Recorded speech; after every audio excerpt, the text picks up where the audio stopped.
بسم اللہ الرحمن الرحیم والصلاة والسلام علی سید المرسلین وعلی آلہ الطاہرین الطیبین واصحابہ اجمعین۔ ناظرین، ربیع النور ربیع الاول شریف کی بہجت اور سرور سے بھری ہوئی ان ہمایون گھڑیوں میں ہم رسالت مآب صلی اللہ علیہ وآلہ وسلم کے شمائل سے مستفید ہونا چاہتے ہیں۔ کئی دنوں سے ہم لفظ اور معانی کی گرہ کشائی کر رہے تھے کہ شمائل کا مطلب کیا ہوتا ہے، اس کے اندر جو نور مضمر ہے وہ مقدر بن جائے تو اس کی کیفیت کیا ہوتی ہے۔ اسی سلسلہ کو ہم تھوڑا آگے بڑھاتے ہیں۔ زبیدی حنفی لکھتے ہیں کہ شملہ یا شمائل کا اطلاق اس کپڑے پر ہوتا ہے جو کپڑا بکری کا دودھ آپ محفوظ کرنا چاہیں تو اس کی کھیری پر آپ کپڑا تھیلی بنا کر چڑھا دیتے ہیں تاکہ اس بکری کا دودھ ضائع نہ ہو جائے۔ تو وہ جو تھیلی دودھ کو محفوظ کرنے کے لیے تھنوں پر یا بکری کی کھیری پر چڑھا دی جاتی ہے، اس تھیلی کو شملہ سے تعبیر کیا جاتا ہے۔ اس کے اندر آپ تین چیزیں ملاحظہ کر سکتے ہیں۔ ایک یہ کہ دودھ کو محفوظ کرنا،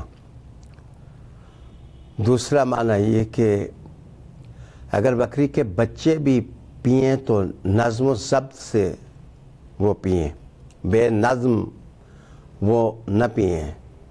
اور تیسری چیز یہ کہ جو لوگ اس انتظار میں ہیں کہ بکری کا دودھ ان کو پہنچے، ان تک اس دودھ کو پہنچایا جائے۔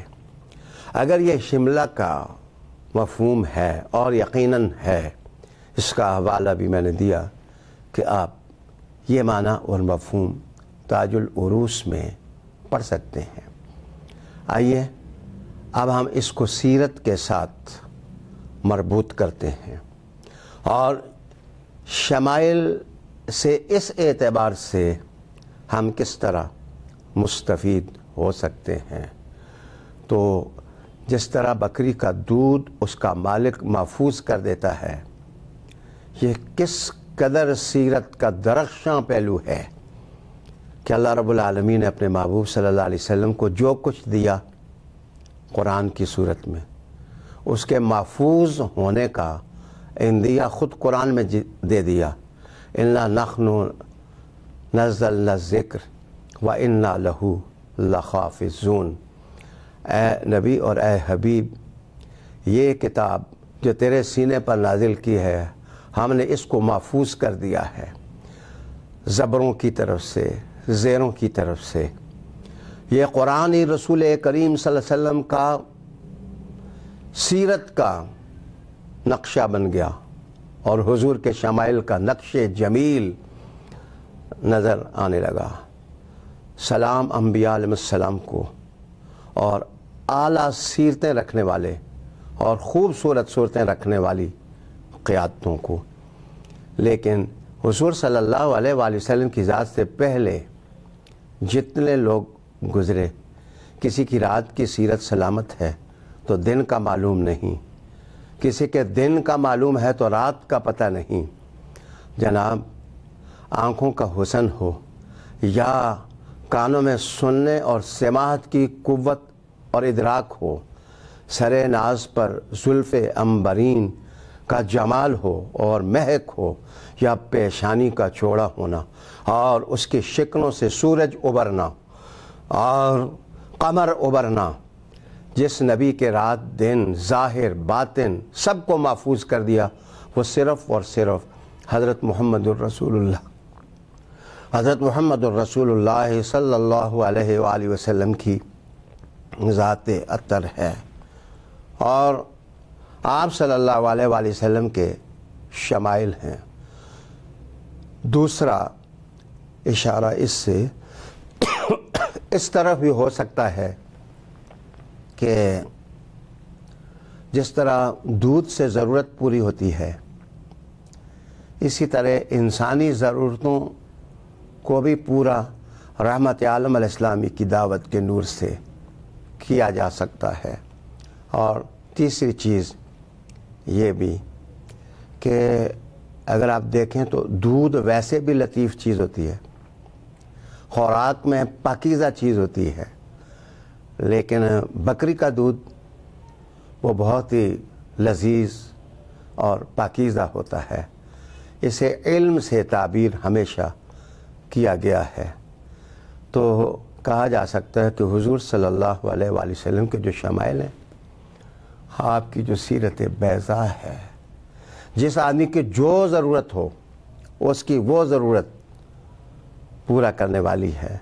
پاکیزگی اس میں ہے، رفت اس میں ہے، فضیلت اس میں ہے، گہرائی اس میں ہے، اور شفافیت اس میں ہے، اور سکون اس میں ہے، اور مسرت اس میں ہے۔ زمانے بھر کی خوشیاں اللہ تعالیٰ نے رسول اکرم صلی اللہ علیہ وآلہ وسلم کے شمائل میں رکھ دی ہیں۔ اس سے بڑی اور کیا بات ہو سکتی ہے کہ قرآن مجید نے خود عظمت رسالت اور تقدیس رسالت اور ان کے پیغام کی تقدیس کی بات کی ہے، اور کہا ہے کہ یا ایھا الناس قد جاءکم برہان من ربکم وانزلنا الیکم نورا مبینا۔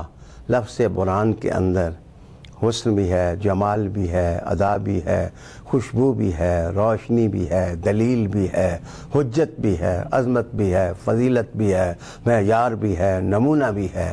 وہ کون سی دولت ہے جو اس کے اندر نہیں؟ اللہ تعالیٰ نے دنیا بھر کی ان دولتوں کو اکٹھا کر کے اپنے محبوب رسول صلی اللہ علیہ وسلم کی جھولی میں ڈال دیا، اور کہا کہ آپ کی امت جس وقت آپ کی طرف بڑھے تو وہ تشنہ لب نہ رہے، وہ آپ سے اپنی ہر ضرورت کی تکمیل پائے۔ اے اللہ، رسول کریم صلی اللہ علیہ وسلم کی سیرت اور آپ کے شمائل کے اندر جو روشنیاں تو نے رکھی ہیں وہ کائنات بھر کے انسانوں کا مقدر بنا دے۔ وآخر دعوانا ان الحمد للہ رب العالمین۔